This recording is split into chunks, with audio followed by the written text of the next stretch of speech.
सब लोग रात में शायद खाना वाना मुर्गा और चावल वावल खाए हैं, उसी के दौरान शायद हुआ है। आप देख रहे हैं MA न्यूज। नमस्कार, आप देख रहे हैं बड़ी खबर पटना से, जहां दीदारगंज थाना क्षेत्र के सोनावा गांव में एक व्यक्ति की गोली मारकर हत्या कर दी गई है। इस घटना के बाद इलाके में सनसनी फैल गई है और परिवार में मातम का माहौल है। मृतक की पहचान लगभग 60 वर्षीय रामप्रवेश के रूप में हुई है। बताया जा रहा है कि वे कंकड़बाग में किसी अधिकारी की गाड़ी चलाने का काम करते थे। परिजनों के अनुसार रामप्रवेश गांव के कुछ करीबी लोगों को पैसे उधार देकर निवेश भी किया करते थे। आशंका जताई जा रही है कि पैसों के लेन देन को लेकर विवाद इस हत्या की वजह हो सकता है। हालांकि पुलिस का कहना है कि जांच पूरी होने के बाद ही वास्तविक कारण स्पष्ट हो पाएगा। घटना की सूचना मिलते ही अनुमंडल पुलिस पदाधिकारी फतुहा 01 अवधेश कुमार मौके पर पहुंचे और घटनास्थल का निरीक्षण किया। पुलिस ने FSL टीम और डॉग स्क्वाड की मदद से साक्ष्य जुटाने की कार्रवाई शुरू कर दी है। इधर लगातार 2 दिनों से दीदारगंज इलाके में हो रही हत्या की घटनाओं से स्थानीय लोगों में डर और आक्रोश का माहौल है। फिलहाल पुलिस सभी पहलुओं पर जांच कर रही है और जल्द खुलासे का दावा कर रही है। दीदारगंज थाना अंतर्गत सोनामा ग्राम में एक व्यक्ति की गोली मारकर हत्या की सूचना प्राप्त हुई। उसके बाद पुलिस द्वारा त्वरित कार्रवाई करते हुए घटनास्थल पहुंचा गया।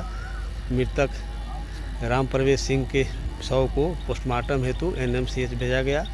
FSL को सूचित किया गया। FSL द्वारा घटनास्थल निरीक्षण किया गया। डॉग स्क्वाड को भी सूचित किया गया। वो भी पहुँचकर अपराधियों के बारे में पहचान करने की कोशिश की जा रही है। और अभी मृतक के परिवार वालों का आवेदन प्राप्त नहीं हुआ। आवेदन प्राप्त होने पर अग्रिम कार्रवाई की जा रही है। शरीर के किस हिस्से में और कितने गोली लगी? ये तो एक गोली लगा, अब तो पोस्टमार्टम के बाद क्लियर होगा जी।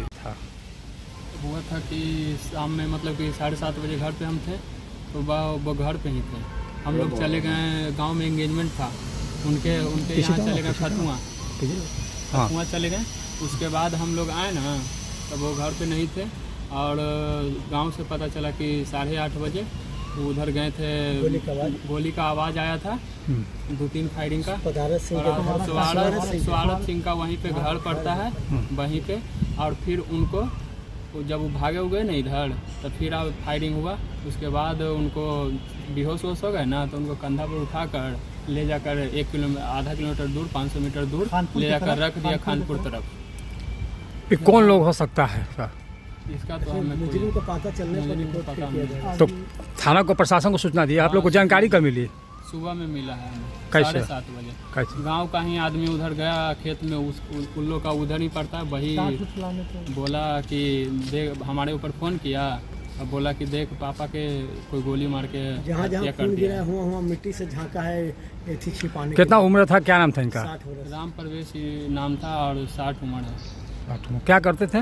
ड्राइविंग करते थे। अफसर के कोई गाड़ी, कहाँ गाड़ी चलाते थे? कंकड़बाग। आप कौन हुए? हम उनके भतीजा हुए। क्या नाम है? गोलू कुमार।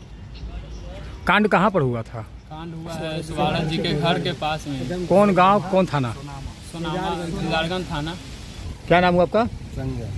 क्या हो सकता है हत्या कारण? अब कहाँ बताना कैसे होगा? पैसा का लेन देन हो सकता है। लेन देन क्या पैसा का लेन देन करते थे? जैसे लगाने को लगाते होंगे, उसके दरमियान लगाते थे। पैसा उनका था, बाल बच्चा नहीं था, वाइफ भी नहीं था, पैसा उनका था, पैसा कमाते थे। अफसर की गाड़ी भी कंकड़बाग में चलाते थे, पैसा उनका रहता था। उस गांव में लगा दिया करते थे। हाँ, जो निजी होते थे उनको दे दिया करते थे।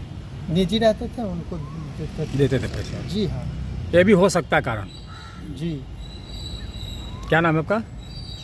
आप हम मुन्ना कुमार। स्वागत जी के घर के पास ही मुर्गा उर्गा बना हुआ हमें सुबह में दिखा और वहीं पे चावल उवल पत्तल में पड़ा हुआ था, खाया हुआ था। और उसके बाद साइड में बीगा हुआ भी था। वहीं पे सब लोग रात में शायद खाना वाना मुर्गा और चावल उवल खाए हैं, उसी के दौरान शायद हुआ है मर्डर हुआ है। तो आपके बड़े पापा जो थे वो भी मैंने बैठे थे क्या बैठकी में? हो सकता है गए होंगे, गए हैं तभी ना वहाँ पे ऐसा हुआ। ऐसा हुआ। ये किनके घर के पास हुआ था? स्वागत जी के घर के पास ही। वहीं पर हुआ? हाँ। खून वगैरह सब? हाँ, उन्हीं का पड़ता है। बीच में मर्डर हुआ, गोली चला। दोनों घर के बीच में ही मतलब उनका मर्डर हुआ है। आजू बाजू वाला कोई इन्फॉर्मेशन आजू बाजू वाला कोई इन्फॉर्मेशन भी नहीं दिया। और सुबह में मतलब कि हम लोग गए ना, वहाँ पे जहाँ जहाँ उनका खून गिरा हुआ था वहाँ मिट्टी कोड़ कर झाँका हुआ है। खून को कुदारी से मतलब कि झाँका हुआ था मिट्टी। सबूत मिटाने के लिए